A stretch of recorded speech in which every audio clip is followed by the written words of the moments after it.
In the quiet of our suburban home, the words hit me like a bolt from the blue. Isn't the baby adorable? Looks just like you. My heart skipped a beat as I stood frozen, a glass of water halfway to my lips. The voices came from the living room where my husband, Daniel, was on a video call. Curiosity mingled with a creeping unease. I tiptoed closer, peering around the corner. Daniel, usually so mundane in his conversations, had a strange look on his face. He quickly minimized the video call as I entered the room. "Hey, Claire. You're home early," he said, a little too casually. "Yeah, the traffic was light. Who were you talking to?" "Just some colleagues," he replied, avoiding eye contact. The moment lingered awkwardly before I shrugged it off and headed to the kitchen. I couldn't shake the feeling that something was off. My sister Emily's face flashed in my mind, but I quickly dismissed the thought. She'd been out of touch lately, busy with her own life, or so she said. Later that evening, as I lay in bed, the shadows of doubt crept in. Daniel and I had been drifting apart, our conversations dwindling to mundane pleasantries. Was it just the wariness of our 5-year marriage or something more? The next day at work, I couldn't focus. My role as a marketing executive, which I usually loved, felt dull and unimportant. My mind kept drifting back to that overheard conversation. The more I thought about it, the more the pieces didn't fit. Emily, with her vibrant personality and stunning looks, had always been the center of attention. I, on the other hand, had found solace in my career, away from the shadows of comparison. I decided to call Emily. The phone rang, but no answer. I sent a text, but it remained unanswered. This wasn't like her. Emily was many things, but silent wasn't one of them.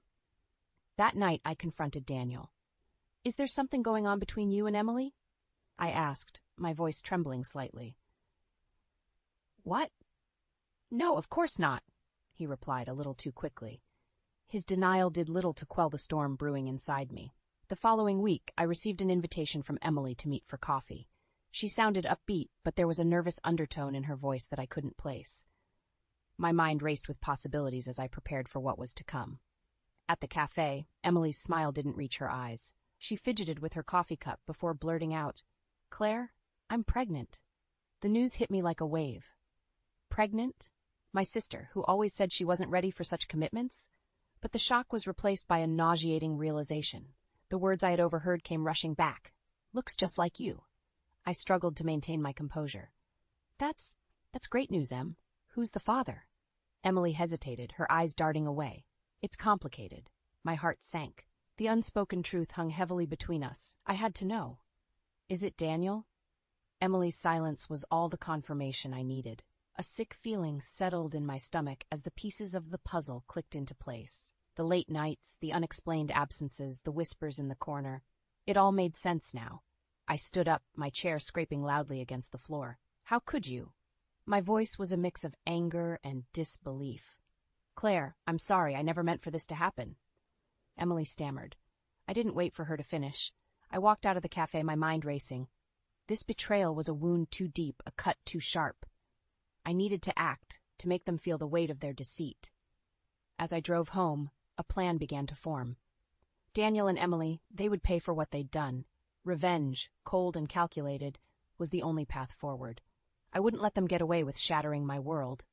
They would learn the hard way that betrayal comes with a price. The days following the cafe were a blur of anger and disbelief. I moved through them like a ghost, my mind obsessively replaying Emily's confession and Daniel's betrayal. Work became my only refuge, a place where I could bury my emotions in deadlines and presentations. At home, I watched Daniel with a new lens, seeing him not as my husband, but as a stranger. His every gesture, every word, felt like a mockery of our marriage. I needed time to plan my next move, so I kept my knowledge of his affair hidden, wearing a mask of normalcy. One evening, as we sat at dinner, a meal I had prepared with feigned normality, I decided to probe further. "So, how's work been? Any interesting projects?" I asked, my voice steady. "It's been the usual, nothing much. Just busy with meetings and deadlines," Daniel replied, his eyes on his plate. "I see. And how's Emily? We haven't seen her in a while," I ventured, watching his reaction closely. He paused, a flicker of something crossing his face. "Emily? I don't know. We don't really talk much." I nodded, a cold rage building inside me. The lies were as effortless to him as breathing. As the days passed, I began to gather evidence. I quietly accessed Daniel's phone, uncovering a trail of messages and calls to Emily that confirmed my worst fears. Their deceit was not just a fleeting mistake, but a calculated betrayal. One night, lying in bed next to Daniel, the injustice of it all hit me. Here I was, a successful professional, a loyal wife, reduced to playing detective in my own marriage. Daniel's steady breathing next to me felt like an insult. "I can't believe you," I whispered into the darkness, my words a vow of retribution. The following week was a strategic play of gathering evidence and planning my revenge.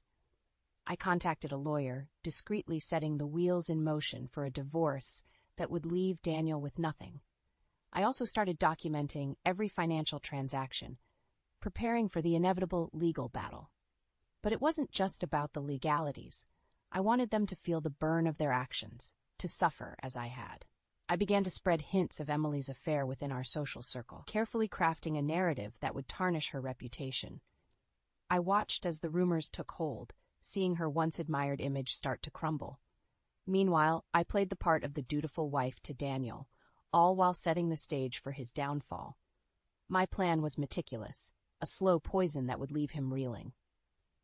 The final piece came when I discovered Emily was planning a baby shower, the perfect opportunity to expose them, to reveal their sordid affair to everyone they knew. As I prepared for the day, a cold determination settled over me. This was the moment of reckoning. They would pay for their betrayal, and I would be the architect of their downfall. The baby shower was set in a quaint local hall, decorated with pastel balloons and a banner that read, "Welcome, little one." I arrived early, my heart a battlefield of anger and anticipation. As guests trickled in, I mingled, my smile a practiced mask hiding my true intentions. Emily was radiant, unaware of the storm brewing. She moved through the crowd, the picture of blissful ignorance. My resentment towards her deepened with each congratulatory hug she received. Then, as the room filled with chatter and laughter, I found the moment I had been waiting for. I clinked my glass, signaling for attention. The room quieted down, all eyes on me. "I'd like to say a few words," I began, my voice steady. "Emily, you look absolutely beautiful today. Motherhood suits you." Emily beamed. "Thank you, Claire. That means a lot coming from you." I paused for a moment, letting the tension build. "I also think it's important for us to acknowledge the father of the child on this special day." I turned towards her, my gaze unwavering. After all, a baby is a celebration of both parents, right? The room fell into an uneasy silence. Emily's smile faltered, her eyes searching mine for an explanation. "It's just so wonderful that Emily has found happiness," I continued, my voice laced with venom, "even if that happiness is built on betrayal and deceit." Whispers erupted around the room. Emily's face drained of color, her eyes widening in shock. "What are you saying, Claire?" she stammered, her voice barely above a whisper. "I'm saying that the father of your child is none other than my husband, Daniel," I declared, the words slicing through the room like a knife. Gasps and murmurs filled the air. Emily looked around frantically, as if seeking an escape. This isn't true. Claire, why would you say something like that?" she managed to say, her voice trembling.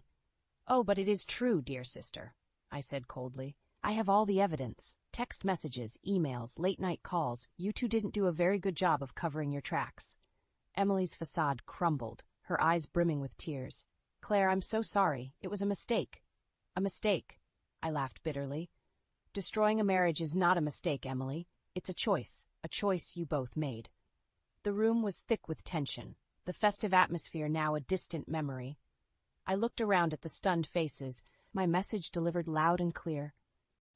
"I hope you both find happiness in the ruins you've created," I said, turning to leave the shattered celebration behind. As I walked out, I felt a weight lift off my shoulders. The truth was out, and with it, the first step of my revenge was complete. Emily and Daniel's betrayal was now exposed for all to see, their perfect images shattered by their own selfish actions. The aftermath of the baby shower was like a wildfire, the scandal spreading through our social circles with ferocious speed. Emily's reputation, once pristine, was now tarnished with whispers of infidelity and deceit. As for Daniel, he returned home to find his belongings neatly packed in the living room, a clear message that his presence was no longer welcome in my life. "Claire, we need to talk about this," Daniel pleaded, his voice a mix of desperation and disbelief. "There's nothing to talk about," I said, my voice icy. "Your things are packed. I suggest you find somewhere else to stay." "Please, let me explain," he implored, stepping towards me. I held up my hand, stopping him in his tracks. "Save it, Daniel. I know everything. I've seen the messages, the emails. You betrayed me, with my own sister no less. There's no coming back from that." "But I love you, Claire. It was a mistake, a terrible mistake," he stammered. "Love?" I scoffed. "Your actions speak louder than your words, Daniel. You made your choice, and now you have to live with the consequences." He looked at me, his eyes searching for a sign of forgiveness, but there was none to be found. "Where will I go?" he asked, his voice breaking. "That's not my concern. You should have thought about that before you destroyed our marriage," I replied, unmoved. As he left, I felt a sense of satisfaction. The first part of my plan was complete. Daniel was out of my life, but my revenge was far from over. The next phase was to ensure that Emily faced the full extent of her actions. I contacted a few friends in the media, providing them with enough information to fuel the scandal. The story of the affair between a respected marketing executive's husband and her sister made for sensational news. Emily's name was now synonymous with betrayal. I watched as Emily's social media accounts were flooded with hateful comments. Her once cheerful posts were now met with scorn and disdain. She called me several times, but I never answered. She had made her bed, and now she had to lie in it. The final blow came when I learned that Emily had been let go from her job. The scandal had reached her workplace, and they wanted nothing to do with the drama. She was now not only a pariah in our social circles, but also struggling financially. As I sat in my quiet, empty house, I reflected on the chaos I had created. My heart was still heavy with the pain of betrayal, but there was also a sense of empowerment. I had taken control of the situation, and in doing so, I had made them pay for their deceit. In the weeks that followed, the fallout from my revelation continued to unfold. Daniel's attempts to contact me became more desperate, but I ignored each call and message. He was no longer a part of my life, a chapter painfully closed. One afternoon, as I sat in my office, my phone buzzed with a call from an unknown number. Reluctantly, I answered, only to hear Emily's voice on the other end. "Claire, please, we need to talk." I hesitated for a moment before responding coldly. "What is there left to say, Emily?" "I know I've made a horrible mistake. I've lost everything, Claire. My job, my friends. I'm begging you, please forgive me," she pleaded, her voice cracking with emotion. "Forgive you?" I replied, my tone sharp. "You betrayed me in the worst possible way. You and Daniel. There's no forgiveness for what you've done." "But I'm your sister," she sobbed. "Family is supposed to stick together." "Family doesn't do what you did," I retorted. "You made your choice, Emily. Now you have to live with the consequences, just like I do." I ended the call, cutting off her pleas. The satisfaction of seeing them suffer for their actions was cold comfort compared to the void their betrayal had left in my heart. A few days later, I received a letter from Daniel's lawyer. He was filing for divorce, citing irreconcilable differences. I laughed bitterly at the irony. He had the audacity to file for divorce after everything he had done. I called my lawyer, instructing him to proceed with the divorce and ensure that Daniel wouldn't get a cent more than legally required. The divorce proceedings were swift. Daniel tried to argue for a more favorable settlement, but the evidence of his infidelity weakened his position. The court ruled in my favor, leaving him with little. In the end, Emily and Daniel were both left to face the harsh reality of their actions. Emily had become a social outcast, struggling to rebuild her life, while Daniel faced financial ruin and the loss of the life we had built together. As I signed the final divorce papers, I felt a sense of closure. I had lost a husband and a sister, but I had regained my dignity and self-respect. They had tried to break me, but I had emerged stronger. I walked out of the lawyer's office into the bright light of a new beginning. The pain of the past was still there, but it was now a part of who I was, a reminder of my strength and resilience. In the months following the divorce, I found myself in a period of introspection. The home that once echoed with laughter and shared dreams now stood silent, a constant reminder of the betrayal. Yet, amidst the solitude, I discovered a newfound strength. I immersed myself in my work, channeling my energies into creative projects and corporate strategies. My colleagues noticed the change, often commenting on my unwavering focus and innovative ideas. My professional success, however, couldn't fill the void left by the absence of a family I once cherished. One evening, as I scrolled through my social media, I stumbled upon a post from an old friend featuring Emily.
The image was a stark contrast to the glamorous, confident sister I once knew. The smile was there, but the sparkle in her eyes had dimmed. Beside her stood a small boy, his features a painful reminder of the past. Despite the bitterness, a part of me ached at the sight of my nephew, an innocent caught in the crossfire of our family drama. The next update was about Daniel.